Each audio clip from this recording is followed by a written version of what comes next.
أعوذ بالله من الشيطان الرجيم بسم الله الرحمن الرحيم السلام عليكم ورحمة الله وبركاته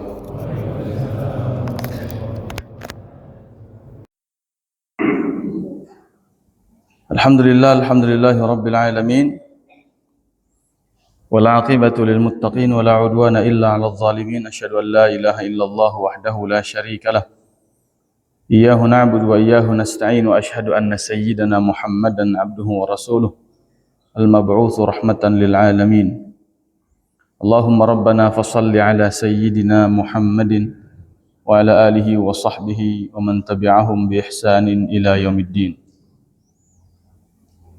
سبحانك لا علم لنا إلا ما علمتنا إنك أنت العليم الحكيم لا إله إلا أنت سبحانك إنا كنا من الظالمين اللهم لا سهل إلا ما جعلته سهلا وأنت تجعل الحزن إذا شئت سهلا اللهم علمنا ما ينفعنا وانفعنا بما علمتنا وارزقنا علوما تنفعنا في ديننا ودنيانا وآخرتنا برحمتك يا أرحم الراحمين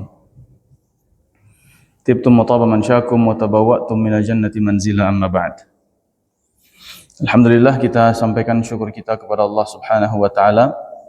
Salawat dan salam kita hadiahkan kepada suri tauladan kita Nabiullah Muhammad sallallahu alaihi wasallam.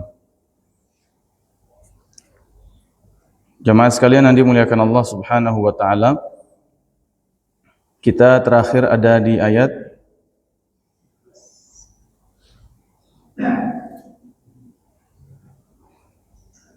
14 ya. Sekarang 14 kan? Ya. Inna rabbaka labil mirsad. Baik, bismillahirrahmanirrahim. Inna rabbaka labil mirsad. Ay yarsudu amala kulli insanin ala hatta yujaziyahu bihi. Ya, yang senantiasa mengawasi, mengintai, ya, menjadikannya sebagai marsudah, ya, mangsa. Ya. Kalau kita perhatikan bagaimana harimau begitu ya, mengendap-endap dalam rangka memangsa hewan buruannya, maka dimulai dengan pengintaian. Nah, proses mengintai itu disebut dengan rasd. Ya, yarsudu kulla insanin. Allah mengintai semua manusia terhadap amal mereka. Hatta yujaziyahu bihi, karena punya kepentingan tanda petik. Apa kepentingannya? Yaitu membalas jaza. Ya. Kalau tidak ada catatannya, maka bagaimana mungkin bisa membalas? Dan konteks pengintaian ini adalah tentu di sisi Allah Subhanahu wa taala, agar tidak ada kezaliman di situ. Tidak ada satupun hamba yang terzalimi haknya. Sebab Allah tidak mungkin menzalimi hamba sekecil zarrah sekalipun. Innallaha la yazlimu mithqala dzarrah. Sesungguhnya Allah tidak mungkin menzalimi hambanya walaupun sebesar biji zarrah. Tapi di sisi kita, pengintaian ini maksudnya adalah bahwa tidak ada satupun di antara kita yang bisa terlepas dari pengawasan, terlepas dari pengintaian, terlepas dari penglihatan, terlepas dari catatan. Ya. Dalam sebuah hadis misalnya Allah Subhanahu wa taala, ya, melalui lisan Nabi Muhammad sallallahu alaihi wasallam mengingatkan bahwa setiap kita ketika ruh ditiupkan, maka ada dua malaikat atau ada malaikat yang Allah utus untuk mencatatkan tentang 4 hal. Pertama tentang bikat birizqihi wa ajalihi wa asarihi wa syaqiyun aw sa'id. Nanti setelah kemudian ruh ditiupkan, malaikat yang mencatat itu kemudian pulang sumartafa, dia kemudian naik lagi, maka berikutnya dikirimkan lagi malaikat berikutnya yang menjaga setiap janin di dalam rahim itu sampai melahirkan. Setelah kemudian melahirkan, maka setiap manusia akan Allah dampingi, Allah utus kepada masing-masing kita 2 malaikat. Ya, yang satu adalah mencatatkan kebaikan, yang satu lagi mencatatkan keburukan. Ketika ajal tiba, maka kitab catatan ditutup, kemudian 2 malaikat ini naik, kemudian turun malaikat berikutnya adalah malaikat Israel. Ya, setelah mencabut nyawa, kemudian diletakkanlah jasad di dalam kubur, kemudian ruh dikembalikan ke dalam jasad, maka Israel kemudian pulang, maka turunlah 2 malaikat berikutnya yang fayamtahinahu, ya, akan memberikan ujian atau pertanyaan yang kita sebut dengan Munkar dan Nakir. Nanti ketika dibangkitkan dari dalam kubur pun, idh yatalaqqal mutalaqqiyan, ya, akan berjumpa lagi dengan 2 malaikat yang dulu mencatat amal kita ketika di dunia. Bayangkan dari awal malaikat mencatatkan tentang jatah rizki, jatah usia dan seterusnya. Kemudian ketika dia pulang, malaikat berikutnya menjaga janin dari apapun yang mengganggunya selama proses kehamilan sampai melahirkan. Ketika melahirkan dikirim lagi 2 malaikat yang mencatat amal. Sampai menjelang akhir hayat, dia pulang, turun lagi malaikat Israel. Sampai roh dikembalikan ke dalam jasad dalam kubur, Israel pulang, turun lagi 2 malaikat Munkar Nakir. Apa maknanya? Bahwa hidup kita tidak akan pernah lepas dari pengawasan Allah Subhanahu wa taala. Senantiasa ada malaikat-malaikat yang mendampingi kita. Ya. Bukan hanya untuk mencatat, bahkan dalam tafsir surat Qaf ketika Allah menyatakan, ya, sa'iqun wa syahid, wa ja'at kullu nafsin ma'aha sa'iqun wa syahid, ada 2 malaikat ketika dibangkitkan nanti yang akan menyambut kita. Yang satu disebut dengan sa'iq, ya, yang menggiring, yang satu disebut dengan syahid, yang menyaksikan. Salah satu tafsir dari kata makna sa'iq adalah malaikat yang senantiasa mendorong kita, menggiring kita untuk berbuat ketaatan kepada Allah Subhanahu wa taala, disebut dengan sa'iq. Ya, kalau dalam terjemahan standarnya, sa'iq itu sopir, siyaqah, dia yang menggiring, dia yang menyusun, dia yang membuat alur, siyaqatul kalam misalnya. Ya. Artinya apa? Bukan hanya mencatat, tapi juga malaikat yang mendorong kita untuk melakukan amal soleh. Ya. Tugas atau bukan hanya pengintaian, bukan hanya tentang pengawasan, tapi kita juga dibantu sama Allah untuk bisa melakukan kebaikan. Sebagaimana ada dorongan dari setiap kita, ada dorongan bagi setiap kita yang bersumber dari fa'alhamaha fujuraha wa taqwaha. Sebagaimana juga ada dorongan bagi setiap kita dari makhluk Allah yang setiap kita punya, yaitu min syayatinil jin, dari kalangan syaitan-syaitan jin yang disebut dengan qarin, ya, yang tugasnya adalah mendorong kita berbuat dosa. Jadi kita maghrib hari ini bisa ke masjid, ya, mungkin tadi ada dorongan beberapa, ya, ada dorongan udah ke masjid saja, udah ikut pengajian saja, mungkin ada tarikan yang lain, ya, sudahlah di rumah saja, sudahlah sesekali apa dan seterusnya. Ya. Tapi Allah mengintai semua proses kita. Allah mengawasi semua proses kita. Allah kemudian mencatatkan semua proses kita. Dan kemudian Allah hatta yujaziyahu bihi, pada akhirnya semua itu dalam rangka ada balasan yang akan Allah berikan kepada setiap kita. Innaka labil mirsad, pengawasan, pengintaian agar tidak ada satupun hamba yang terzalimi ketika proses yaumul jaza, hari di mana Allah membalas setiap amal sekecil apapun dan setiap dosa sekecil apapun. Itu yang pertama. Ini yang dijelaskan oleh Al-Hasan dan Ikrimah rahimahumallahu taala. Kemudian yang kedua, wa qila ay ala tariqil ibad la yafutuhu ahad.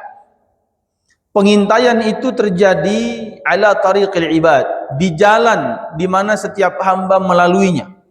Dimanapun perjalanan hidup kita, tanda petik kita tidak pernah lepas dari pengawasan Allah Subhanahu wa taala.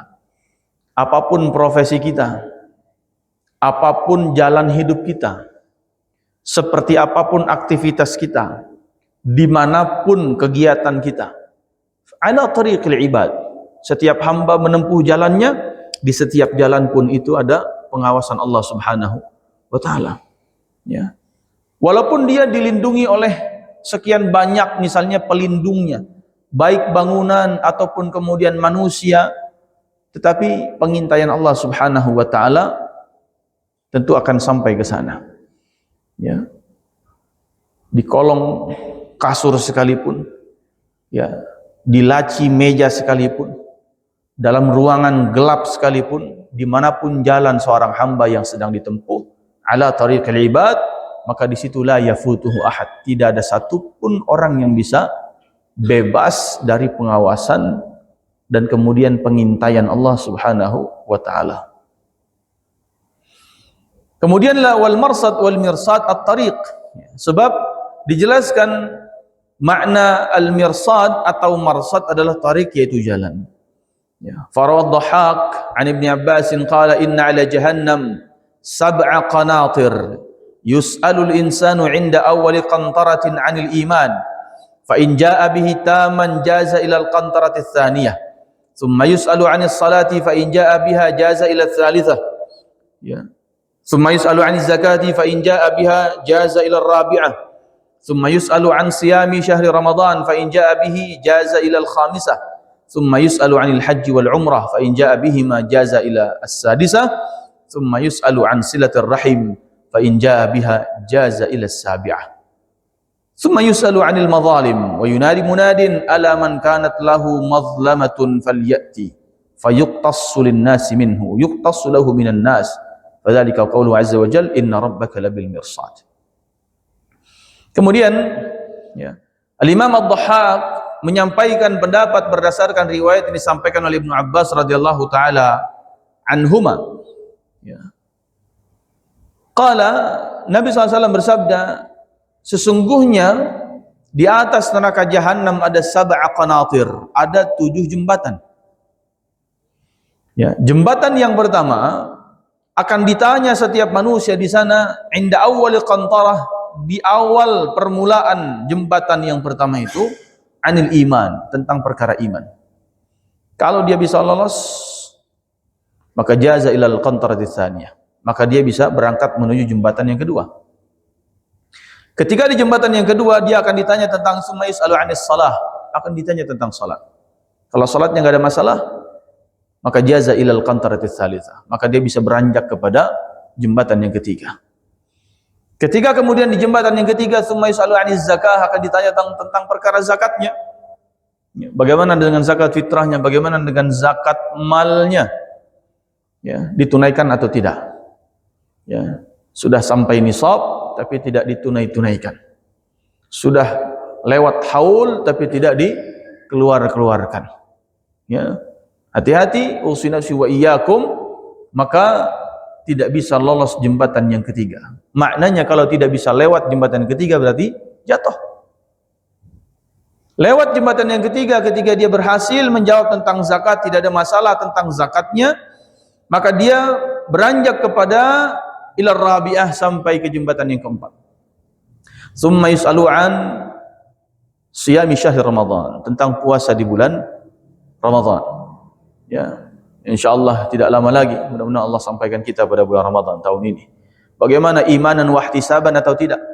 Puasanya pakai iman, pakai ihtisab, atau hanya sekedar menahan lapar dan haus, lisannya tidak terjaga, ya, matanya tidak terjaga, prasangkanya tidak terjaga, hatinya tidak terjaga, telinganya tidak terjaga, tangan kaki tidak terjaga, ya. Atau hanya sekedar kemudian puasa bahkan ikutan sahurnya saja, ya, jam 8 sudah makan lagi, ya, kemudian, ya, zuhur misalnya bisa jadi makan lagi, dan seterusnya. Kemaksiatan tetap dilakukan. Ditanya tentang Ramadan, puasanya benar atau tidak, puasanya ditunaikan dengan sebaik-baiknya atau tidak. Kalau lolos, maka dia beranjak kepada jembatan yang kelima. Ya. Di jembatan yang kelima, summa yus'alu 'anil haji wal umrah, akan ditanya tentang perkara haji dan umrah. Ya, hajinya bagaimana? Ya, umrahnya bagaimana?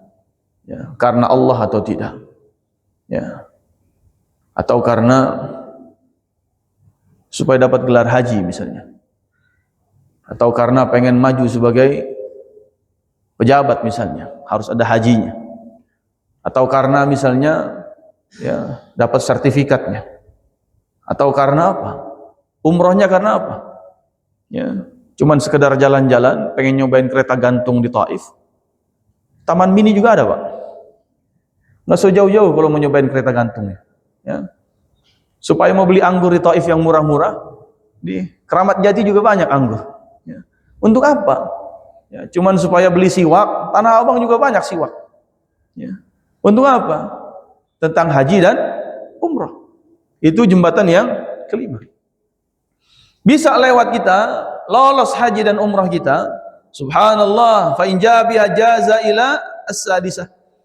Tentang jembatan ke-6 akan ditanya summa yus'alu an silatur rahim, tentang silatur rahim, hubungan kita ada yang putus atau tidak. Ya. Jangan sampai gara-gara ya hubungan ya perbedaan pendapat, apalagi perbedaan pendapatan membuat ya silaturahim putus. Cuman gara-gara perbedaan kopinya pakai gula sama kopi nggak pakai gula, berantem kita. Ya. Kita tidak satu mazhab misalnya minum kopinya. Cuman gara-gara misalnya ente kunut tidak kunut, berantem ribut misalnya. Silaturahim, hubungan rahim kita tersambung atau tidak? Sesama saudara, sama ipar, nggak tegur-teguran sekian lama, mertua menantu, ya nggak tegur-teguran 2 kali Ramadan, 2 kali puasa, 2 kali Lebaran misalnya, gitu kan? Ya. Kemudian juga dengan tetangga, ya macam-macam. Silaturahim akan ditanya. Ya. Kemudian lolos tentang perkara silaturahim, kita nggak pernah memutus silaturahim. Alhamdulillah.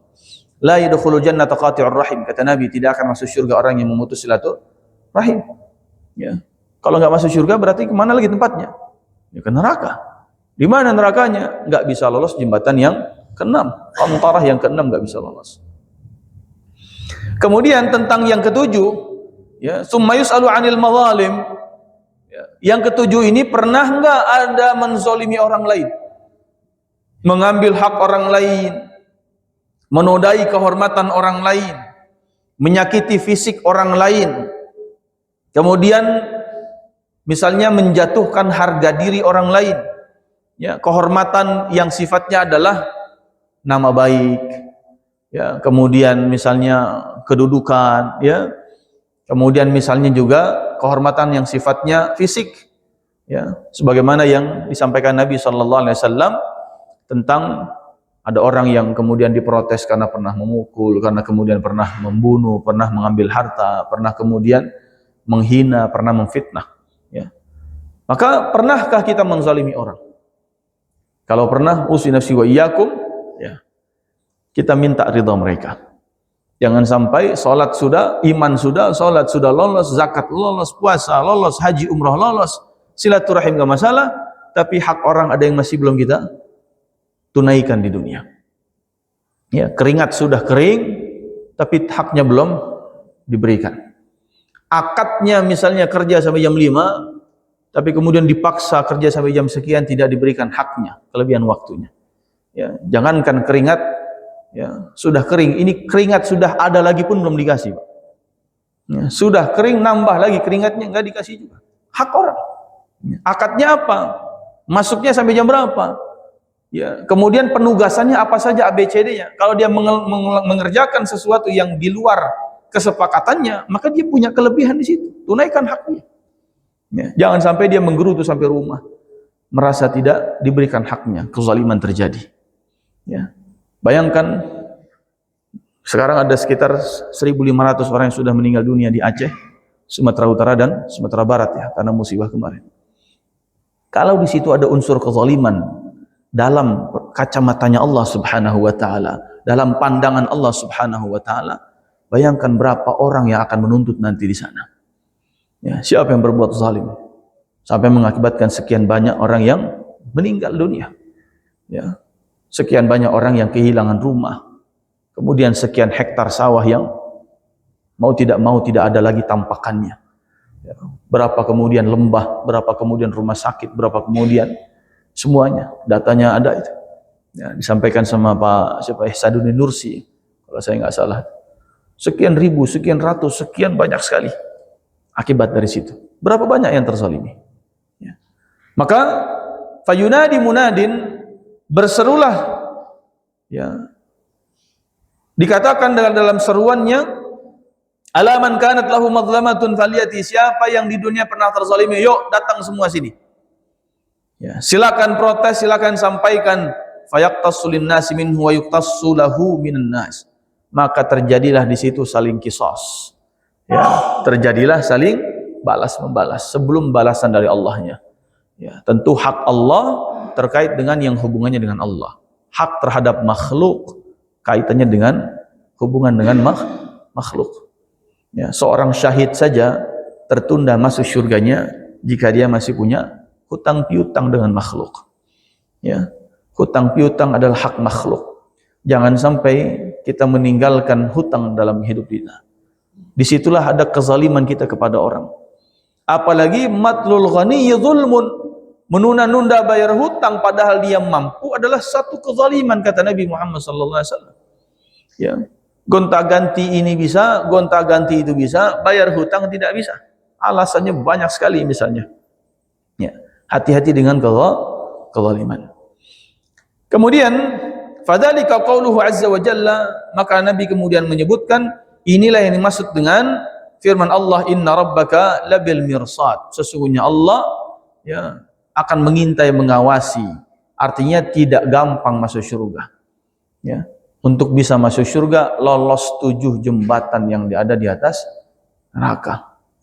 Ya, pengintaiannya luar biasa, pengawasannya, seleksinya luar biasa untuk bisa masuk surganya Allah Subhanahu wa taala. Bukan hanya mengamankan dengan amal saleh, tapi ada yang paling terakhir itu tentang mazlamah, kezaliman. Salat kita oke, Pak. Berjamaah di masjid mungkin alhamdulillah. Puasa kita jalankan, zakat nggak ada masalah, haji luar biasa, umroh kita tunaikan, berangkat sekian kali. Silaturahim kita bagus, hubungan dengan orang tua, mertua, dengan tetangga, dengan ipar kandung semua baik. Alhamdulillah. Hati-hati dengan kezaliman. Ya, terkait dengan harta orang, nyawa orang, kehormatan orang, harga diri orang, nama baik orang. Ya, jangan sampai kita nodai dan zalimin mereka. Taib. Ya, apalagi ini mau tahun baru ya.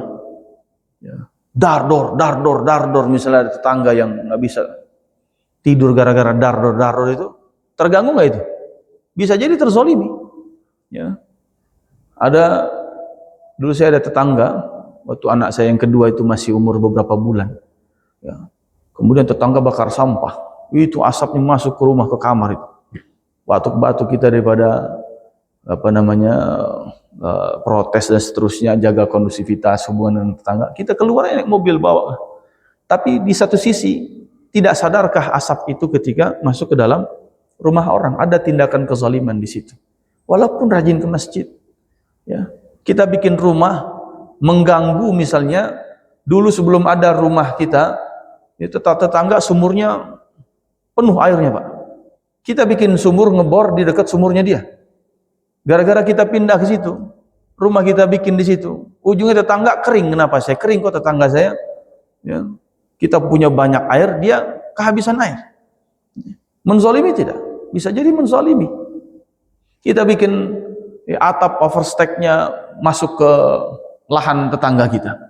Ya, kita terbebas dari tampias, tapi air hujan mantulnya ke halaman dia. Zalimkah? Zalim. Ya, kita punya pohon, daunnya ngotorin teras tetangga kita. Bisa jadi kezaliman. Kalau tetangga kita tidak ridha, tetangga kita misalnya dia menggerutu di dalam rumahnya, kesel menyimpan sesuatu misalnya. Subhanallah. Ya, kita taktok renovasi rumah tanpa izin sebelah kanan, bahkan mau maku sesuatu saja di dinding, mungkin kita perlu izin. Pak, kira-kira bagaimana Pak? Anak tidur nggak? Saya mau maku buat masang kalender 2026 ini. Misalnya begitu kan? Ya. Itu tak tok ternyata kena paralon rumah tetangga misalnya. Yang ada di dindingnya. Luar biasa. Ya. Karena kita merasakan itu, Pak. Ya. Saya bukan karena mengeluh. Ya ada tetangga yang memang begitu. Sebelum dia tak tok itu, perasaan nggak ada rembesan rumah itu. Tapi setelah dia tak tok, tiba-tiba kok ada retakan tembok, ada rembesan. Ya, ini jangan-jangan kena paralon saya nih kan gitu. Artinya kalau kita nggak ikhlas, kasihan dia. Sampai akhirat kita bisa nuntut juga itu. Ya. Kalau bagi orang yang terzolimi, bagus untuk memaafkan. Tapi patutkah kita melakukan itu ketika dalam posisi seperti orang tadi? Ya. Lagi musim hujan, kita jalan enak begitu ya, naik motor saya, mau berangkat ceramah, lagi ada becekan gitu, ada mobil, basah kita kan, ini mau ngomong syaitonir rajim gak enak juga kan, cuma bisa sabar aja. Dalam hati begini rasanya, ada kita naik motor, ada becekan, ada mobil ngebut tuh begini ternyata rasanya. Nah pada saat yang lain kan kita harus hati-hati, oh jangan sampai kita menzolimi.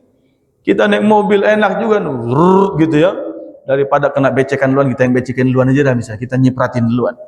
Walaupun mobil sama mobil bisa juga sama. Mobil kita baru dicuci, dia jeret aja panjang kan, airnya nimpa semua becekannya. Dalam hati kita menggerutu. Jadi ada hal, bahkan main apa tuh? Lampu jauh aja kan, bisa nggak menzolimi? Bisa.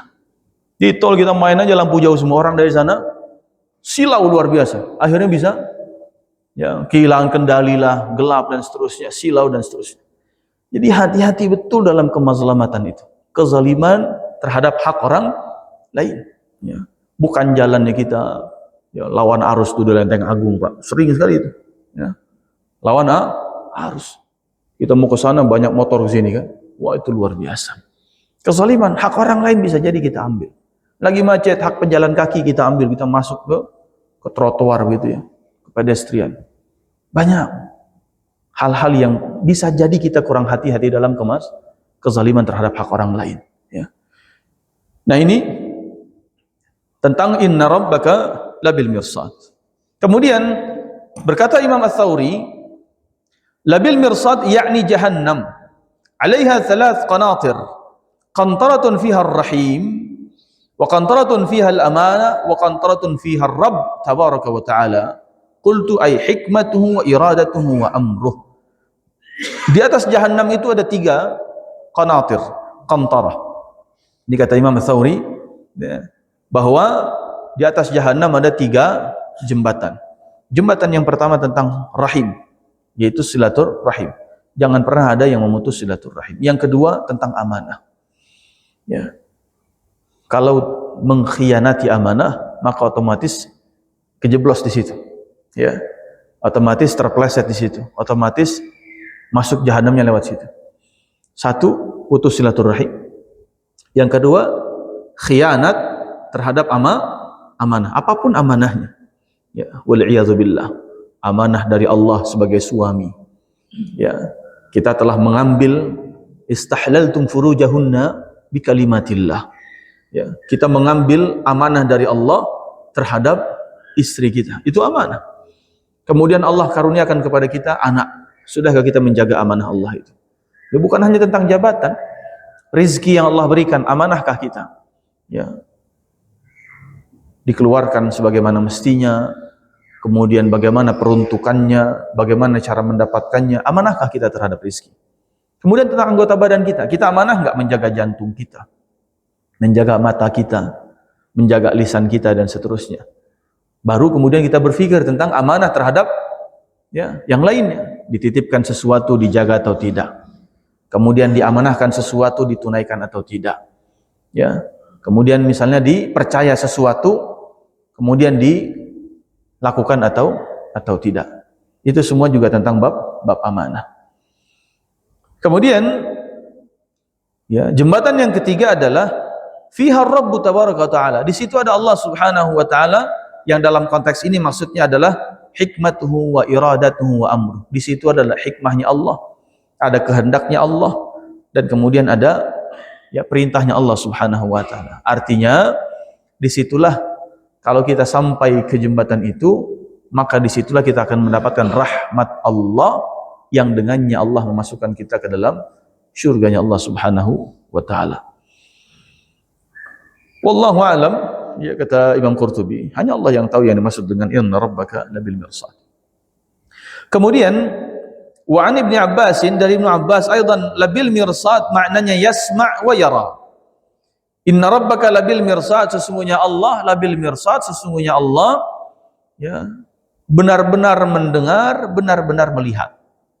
Yasma'u wa yara, mendengar dan melihat. Ya.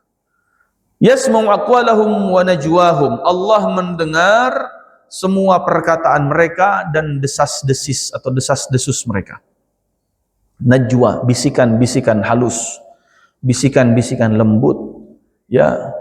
Kemudian perbincangan rahasia, najwa semua itu. Ya. Innaman najwa minasyaitan liyahzunal ladzina amanu. Kebanyakan najwa itu dari syaitan, membuat orang-orang beriman bersedih atau berduka. Ya, rencana-rencana jahat, kemudian juga pertemuan-pertemuan rahasia untuk membicarakan sesuatu yang penuh dengan kejahatan disebut dengan najwa di satu sisi. Ya. Kemudian Allah juga melihat ayyara ya'lam a'malahum wa asrarhum. Allah melihat setiap amal mereka yang tampak ataupun yang rahasia. Fayujazi kullan bi'amalih, dan dengan itulah Allah membalas segala sesuatu dari amal yang Allah saksikan langsung dan Allah dengarkan langsung. Ucapan kita, bisikan hati kita pun Allah dengar. Qad sami'a Allahu qaulal lati tujadiluka fi zawjiha wa tashtaki ila Allah wallahu yasma'u tahawurakum wa innallaha sami'un basir.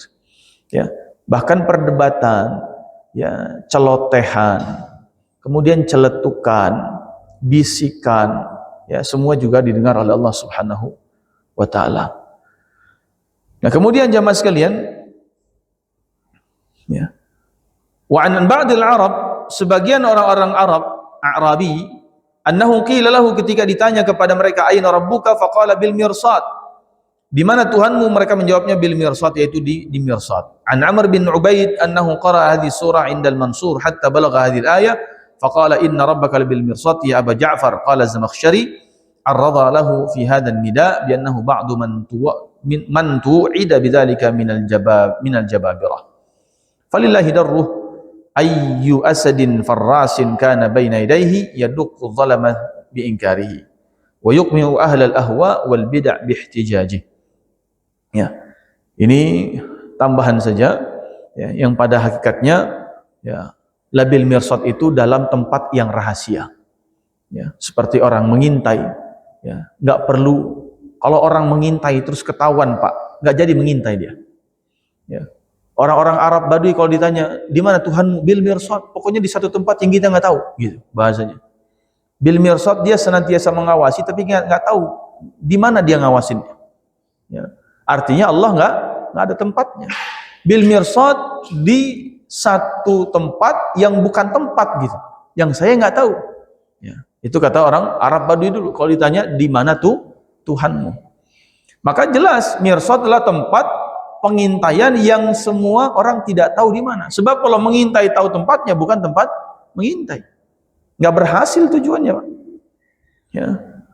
Ini luar biasa kalau kita lihat video-video live-nya itu, ya, rekaman-rekaman di YouTube itu tentang bagaimana proses pengintaiannya mujahidin di Gaza itu, di Palestina itu, luar biasa. Jarak sekian puluh kilometer, ya, dengan sniper-snipernya di balik-balik tembok bangunan itu, reruntuhan bangunan, mereka bisa mengintai, ya, dengan izin Allah, ya, tidak terbongkar, ya, tidak ketahuan misalnya. Sebab kalau ketahuan tidak lagi jadi mengintai, ya. Disambungkan dengan alat, kemudian dibuka monitornya, kemudian diproses semuanya, dilihat kemudian petanya, luar biasa. Saya menggambarkan atau seperti ada gambaran, oh seperti itu, ya. Kita di sini, ya, kita nggak tahu, tanda petik, ya, tanda petik Allah mengintai kita dari mana, ya, tapi sesungguhnya Allah sedang inna rabbaka labil mirsad, ya. Allah dalam pengintaiannya kepada kita semua. Nah, berikutnya jamaah sekalian,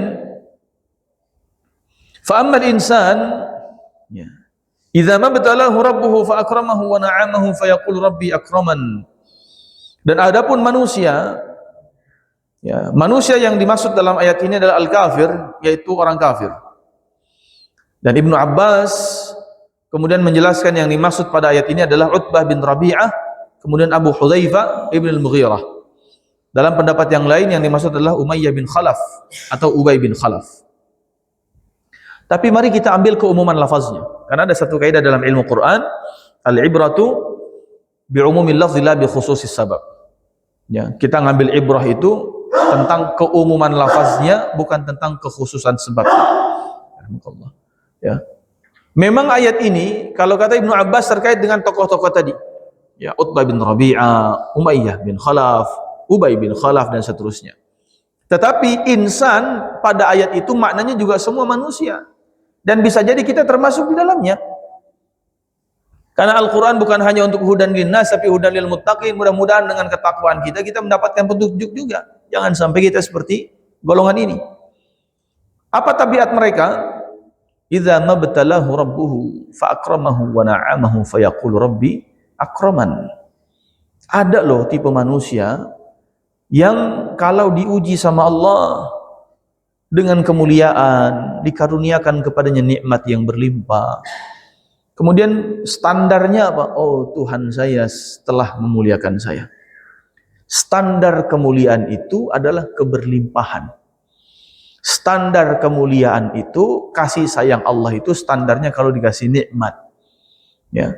Kalau kita sedang mendapatkan nikmat, tandanya oh Allah sedang sayang sama saya. Ya. Kalau dikasih susah, jawabannya apa? Allah lagi marah sama saya kali Satya. Nah, ada nggak Pak kira-kira yang begitu? Ada. Ya. Merasa sedang disayang kalau usaha lancar. Tapi giliran rugi dan bangkrut, bilangnya apa? Allah lagi marah kali sama saya ya. Kalau lagi sehat, kita nganggapnya Allah sayang. Giliran sakit, kita yang dirundung duka mengatakan dalam hati misalnya, ya Allah, kenapa sih? Ya Allah, engkau sedang tidak ridha sama saya. Ya Allah, engkau sedang tidak sayang sama saya. Dan seterusnya. Jadi perspektif itu ada di kalangan manusia, bahkan sebagian kaum muslimin. Dan itu sering ditanyakan. Ustaz, apakah betul kalau saya begini, artinya Allah sedang marah sama saya? Dan seterusnya, dan seterusnya. Itu pernah terjadi dan pernah kita dengarkan secara langsung keluhan itu. Artinya apa? Ayat ini benar-benar menjadi pernyataan dari Allah sebagai pengingat sekaligus peringatan buat kita selaku orang yang mengaku orang yang beriman. Kalau orang beriman nggak pantas bicara begitu, karena ayat ini berbicara tentang manusia. Dalam tafsirnya apalagi berbicara tentang orang kafir. Standar kita sebagai orang beriman bukan begitu. Ya. Maka idza mabtalahu ay imtahanahu wa ikhtabarahu bin ni'mah. Ketika diuji dengan nikmat, subhanallah, ayat ini menyebutnya kenikmatan itu adalah ibtila, yaitu bala, yaitu ujian. Nikmat keberlimpahan harta, nikmat sehat, nikmat kemudian punya pengaruh, nikmat kemudian punya kedudukan, nikmat kemudian punya keluarga, sakinah, mawaddah, warahmah, nikmat kemudian punya anak yang saleh dan salihah, nikmat misalnya punya nama yang populer, nikmat kemudian punya apalagi ya, keluarga yang luar biasa, semuanya punya ilmu yang tinggi misalnya, gelar yang banyak ya, semua Allah sebut idza mabtalahu. Ternyata semua sifatnya adalah ujian, karena hakikatnya semua ini hanya tentang ujian saja. Ya, Allah ciptakan kehidupan atau kematian dan kehidupan adalah liyabluwakum, hanya untuk ujian Pak. Di dunia ini adalah semuanya ujian. Ya, keberlimpahan ujian kesyukuran, keberlimpahan ujian kita menjadi orang-orang yang qanaah atau tidak. Ya, karena bisa jadi dengan keberlimpahan pun tidak ada qanaahnya sama sekali. Alhaakumut takatsur. Ya, mau sebanyak apapun nggak akan pernah puas hatta zurtumul maqabir. Ujian qanaah pun diuji. Ya, keberlimpahan tentang ujian apa? Kemubaziran atau tidak. Semakin berlimpah semakin mubazir atau tidak. Ujian kenikmatan keberlimpahan adalah tentang ujian apa? Ujian empati, kepedulian, berbagi, infak, sedekahnya bagaimana. Semakin besar rezeki yang Allah berikan, harusnya semakin besar zakatnya. walaupun sama-sama 2,5%. Ya, tentu paling tidak secara nominal harusnya lebih banyak. Ada penambahan, ya. Kemudian bagaimana juga sebagai ujian apa? Ujian ketawaduan. Jangan seperti Qarun. Dia dapatkan harta berlimpah, dia katakan apa? Ini semua saya dapatkan karena ilmu yang saya punya. Semakinkah dia merunduk dengan ketawaduan ketika kenikmatan berlimpah Allah berikan. Jadi semua tentang ujian. Ujian syukur, ujian qanaah, ujian tawadu, ujian mubazir, ya, ujian kemudian kepedulian, ya, ujian kemudian apa? Ya, infak sedekahnya, ya, kewajiban yang ditunaikan atau tidak, istiqomah dalam kebaikannya diuji atau tidak. Dulu mengawali usaha jujur, Pak. Ya, berlimpah, ya. Tawarannya makin banyak sana sini, cuman ada ribanya ini. Pendampingan modalnya ada ribanya. Istiqomah nggak tetap mencari jalan yang halal. Ada ujian keistiqomahan di situ. Ya, ada ujian tetap mempertahankan yang halal atau tidak. Ya, jangan campur-campuri dengan kecurangan. Sudah mulai-mulai misalnya main-main apa? Ya, mencurangi takaran, kemudian memalsukan katakanlah packagingnya misalnya dan seterusnya. Ada banyak ujian di situ. Walaupun keberlimpahan. Ya.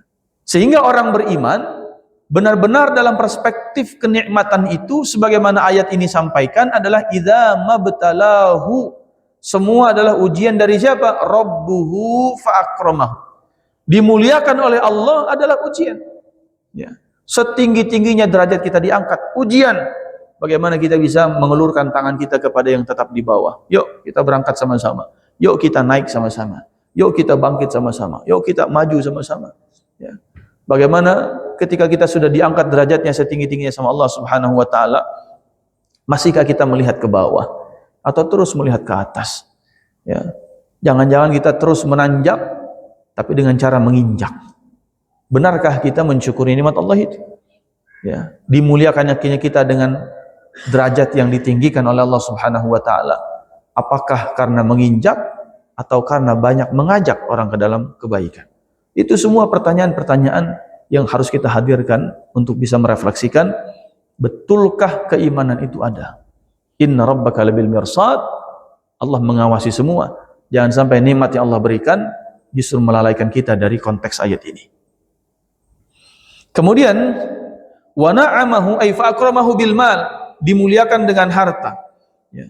Artinya banyak manusia tadi merasa kemuliaan itu adalah berdasarkan harta. Ya.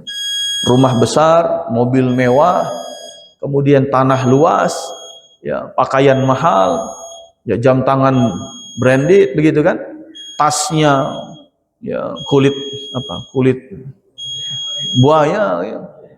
Buaya darat lagi bukan buaya laut. Pokoknya standarnya adalah akramahu bil mal, dimuliakannya standar kemuliaan karena harta. Baik, insyaallah kita lanjutkan lagi pada pertemuan tahun depan, ya insyaallah. Masih lama ya? Setahun lagi.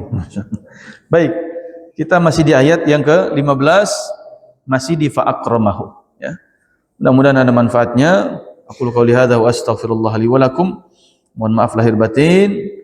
Billahi taufiq hidayah. Subhanakallahumma bihamdika asyhadu an la ilaha illa anta astaghfiruka wa atubu ilaik. Saya mohon maaf langsung pamit. Assalamualaikum warahmatullahi wabarakatuh.